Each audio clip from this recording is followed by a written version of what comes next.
Retour de mer pour le bateau, fruit du labeur, avec dans sa cale quelques caisses de sol et de sèche, un fruit de plus en plus sec depuis une dizaine de jours pour Maxime Coindé et ses 2 salariés au regard du travail fourni.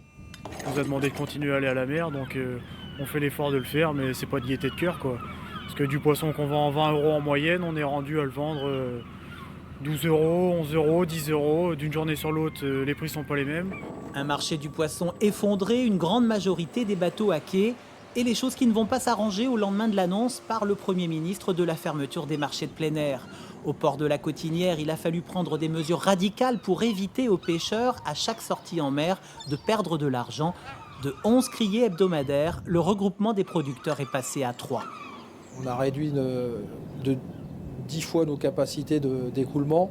Bon, ça correspond aussi à la réalité, hein. Il y a de moins en moins d'intervenants en criée.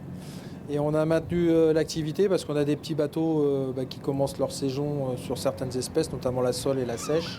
Au problème d'effondrement du marché s'ajoute celui du confinement de la criée. La salle des ventes est devenue un espace sanctuarisé. Les acheteurs viennent physiquement encore en criée. Bon, ils respectent les mesures de sécurité que tout un chacun doit respecter.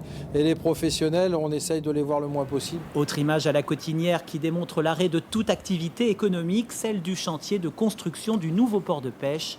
Il y a 7 jours encore, entre 150 et 200 personnes travaillaient à la construction de la future criée.